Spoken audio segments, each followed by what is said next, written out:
전국에 계신 태건 가족 여러분들 안녕하십니까? 신뢰 이름 설민석 교수입니다.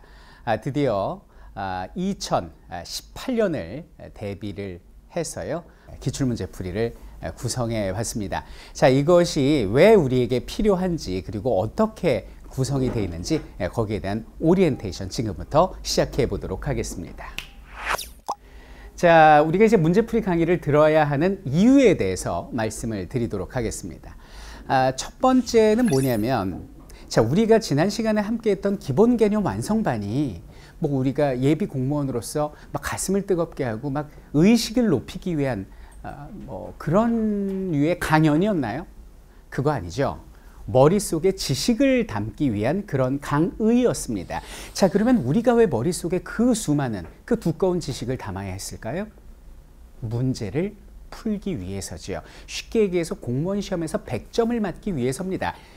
즉, 우리의 공부는 문제를 풀기 위한 공부였다라는 거예요. 그러니까 문제가 풀리지 않으면 그거는 다 헛된 시간이다 이렇게 말할 수 있겠습니다. 그래서 우리가 기본 개념 완성반 때 함께 했던 내용이 어떻게 문제로 출제되는지 그 감을 익히기 위해서 첫 번째 기출문제 풀이를 봐야 하고, 그리고 두 번째는 뭐냐면 기출을 보면 실제 공시가 보인다. 이런 말이 있습니다. 자, 무슨 얘기냐면 그게 뭐 어떤 각 부처마다 예산 문제인지는 모르겠는데 여러분들이 저와 함께 1600문제가량의 문제를 쭉 풀어보시다 보면 계속해서 어떤 사료와 자료와 선다가 반복되어 출제되는 것을 알 수가 있어요. 그래서 우리가 미리 기출문제를 풀어보면 시험장에 갔을 때 이거 내가 봤던 문제인데 똑같이 나왔네 그러면서 쉽게 답을 고를 수 있다는 거죠.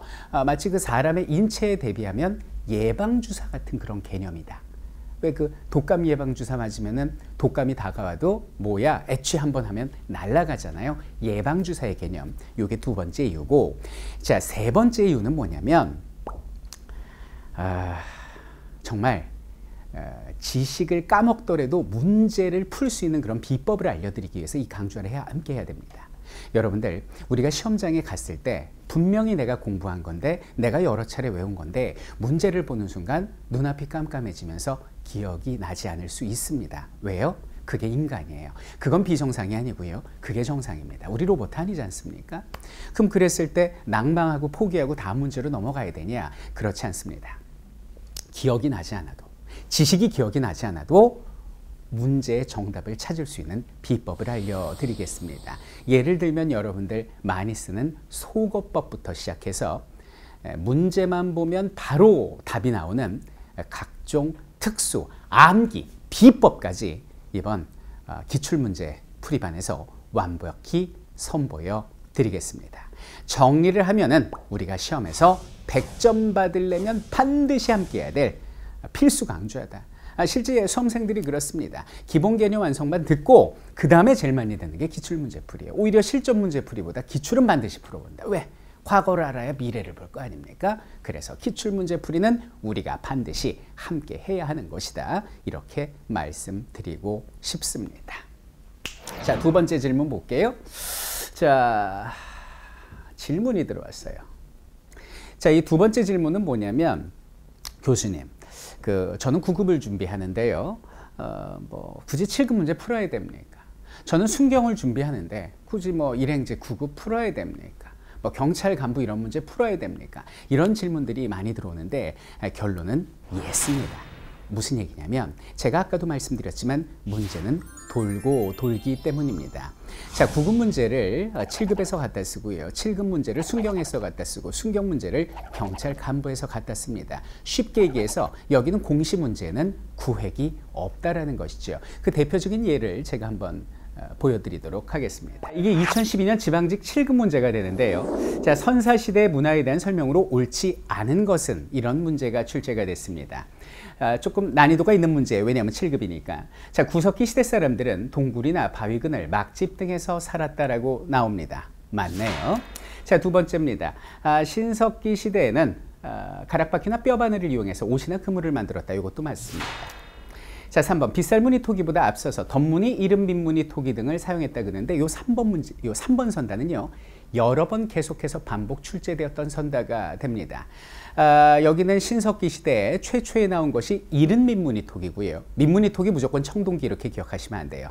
먼저 나온 이른민문이가 신석기 시대 제일 먼저 나온 톡이고, 그 다음에 덧문이톡이, 눌러찍기 문이톡이, 그리고 마지막에 나온 게 이게 우리가 알고 있는 삐죽한 빗살문이톡이거든요. 맞는 선다가 됩니다. 4번입니다. 청동기 시대부터 청동제 농기구 청동기 시대는 청동제 농기구를 사용하지 않았지 않습니까? 그렇죠? 그래서 4번 문제가 틀린 겁니다. 자, 그런데 요거하고 이제 유사한 형태의 문제가 어떻게 출제가 됐는가 볼게요. 자, 2016년 경찰 간부입니다. 4년 뒤에 그대로 출제가 됐어요. 우리나라 선사시대에 관한 설명으로 이번엔 가장 옳은 것은 이렇게 나옵니다. 구석기 후기의 대표적인 유적지인 경기도 연천정곡리에서 유럽의 아슐리안 계통의 주먹도끼가 출토되었다라고 나오는데요. 이게 틀린 선다가 됩니다. 굉장히 어려운 문제인데요.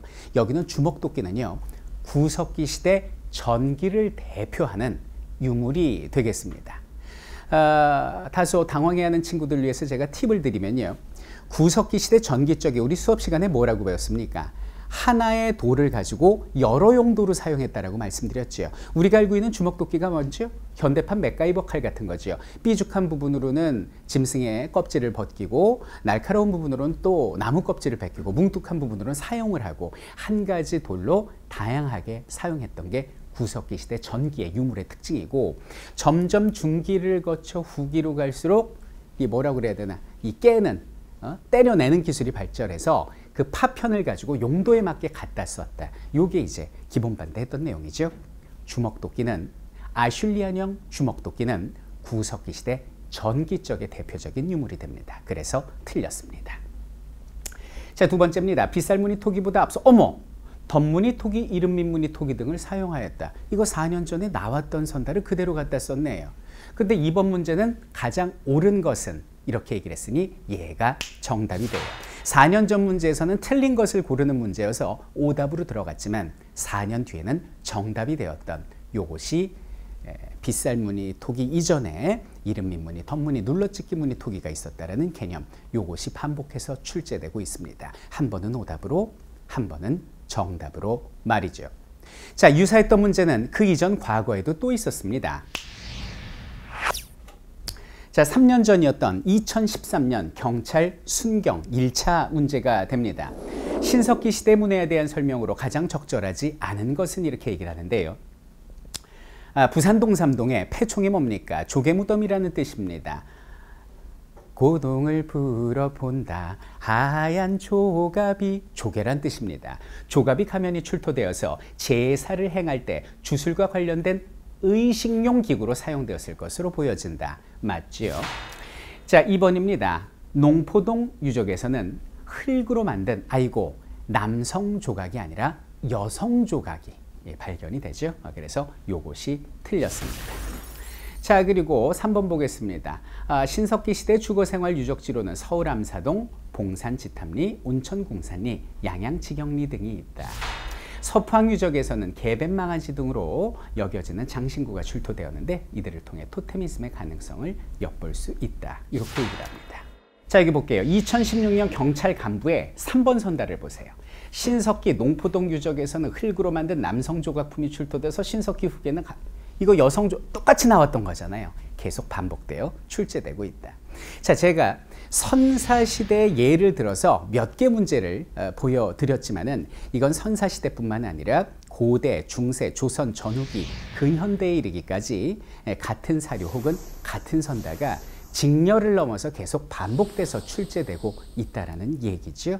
그래서 여러분들 직렬 상관없이 반드시 문제는 다 같이 풀어봐야 된다. 이것을 결론으로 말씀드리고 싶습니다. 자, 그러면 지금 선생님 교재의 강의 구성이 어떻게 되어 있는지 한번 살펴보도록 하겠습니다. 첫 번째는 분석이 되겠습니다.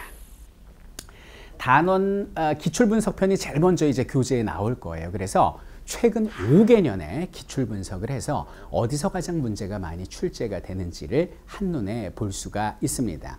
그리고 두 번째 나오는 것이 바로 기출 문제 풀이가 되는데요. 기출분석은 5개년 계획을 했지만 실제 문제는 최근 6개년 문제까지 모든 직렬의 문제를 다 가지고 왔습니다. 그래서 1656문제예요. 그런데 하나는 빠졌습니다. 계리직은 없어요. 계리직은 왜 없느냐? 공개가 되지 않습니다. 계리직을 제외한 나머지 직렬에 기상직 7급 빠지고요. 나머지 모든 직렬을 다 가지고 왔습니다. 자, 이렇게 해서 기출문제를 봤단 말이죠. 그리고 가장 중요한 게 뭐냐면 고난이도 문제풀이 편을 따로 두었어요. 보통 우리 일반 일행직 9급이랄지 순경시험 보는 친구들 보통 7급 문제 잘 안 푼다, 뭐 이런 문제 안 나올 거야 라고 하는데요. 그거 방심이에요. 일행직이나 순경 문제에서도 한 문제에서 두 문제는 소위 말해서 죽어봐라라는 형태의 고난이도 문제를 내거든요. 이게 이제 7급이나 경찰 간부 수준의 문제가 됩니다. 이런 어려운 문제말은 따로 맨 뒤에 모아서 요거를 제가 심도 있게 풀어드리니까요. 자, 전체적인 출제 어떤 빈도 살펴보죠. 역대 기출문제 풀어보죠. 그리고 어려운 문제는 따로 고난이도 문제로 다시 풀어보죠. 이쯤 되면 완벽합니다. 퍼펙트. 우리가 당할 거는 100점밖에 없다. 이렇게 보시면 되겠고, 분명히 제가 말씀드리지만 1656문제 최근 6개년 기출 모든 문제를 제가 다 풀어드립니다. 다 풀어드려요. 다. 네, 그렇게 이해하시면 될 것 같아요. 왜냐하면 뭐 이건 다 알지 그러면서 넘어가면은 난 모르는데 그러면서 낭망할 수 있잖아요. 다 제가 꼼꼼히 풀어드리도록 하겠습니다. 자, 수강 대상입니다. 공무원 한국사 개념을 수강한 이후에 내 개념을 실제로 문제에 적용시키고자 하는 학생 첫 번째 수강 대상이 되고요. 자, 두 번째는 뭐냐면 기출문제를 풀어야 되는 건 알아요. 아는데 엄두가 안 나네. 이 1600문제가 넘는 문제를 어떻게 다 풀어? 야, 나 의지가 안 돼서 못 푸는데 누가 좀 떠먹여 줄 사람이 없나? 요새 뭐 혼밥, 혼술 뭐 이런 게 유행을 하는데 같이 좀 밥 먹어줄 사람 없나? 같이 술 한잔 해줄 사람 없나? 이거하고 비슷한 거죠. 같이 나랑 좀 공부해 줄 사람 없나? 내가 마라톤을 뛰는데 41.19를 어떻게 혼자 뛰어? 같이 뛰어줄 사람 없나? 런닝메이트. 나의 페이스를 조절해 줄 사람 없나? 페이스메이커를 원하는 학생, 제가 런닝메이트, 페이스 메이커가 되드리겠습니다. 그 영화 로키를 보면요, 로키는 뛰고 그 로키 감독님은 자전거 타고 가잖아요. 저는 같이 뜹니다. 같이. 자, 그리고 세 번째입니다. 공무원 합격을 위한 전문적인 런닝메이트가 필요한 수험생, 방금 말씀드렸죠. 이런 한마디로 이 대한민국 땅에서 공무원 시험을 준비해오고자 하는 수험생이라면 무조건 함께 해야 되는 강좌가 여기는 기출문제 풀이다, 이렇게 말씀드리고 싶고요. 자, 그러면은 업로드 일정 말씀드리면 강의는 총 60강 예정이고요. 개강은 2017년 11월 23일 개강해서 종강은 2018년 1월 종강하는 걸로 해드리겠습니다. 아직도 한국사를 어렵고 지루하고 막막하게 고통스럽게 공부하는 친구들이 있습니까? 그런 친구들이 있다면 미래형 교육의 대명사, 한국사를 가장 쉽고 재밌고 빠르게 정리해드리는, 완벽하게 정리해드리는 여기는 태권의 손을 잡으십시오. 우리 함께 달리면 그 끝에 테이프를 끄는 그 지점은 승리라는 친구가 우리를 기다리고 있을 것입니다.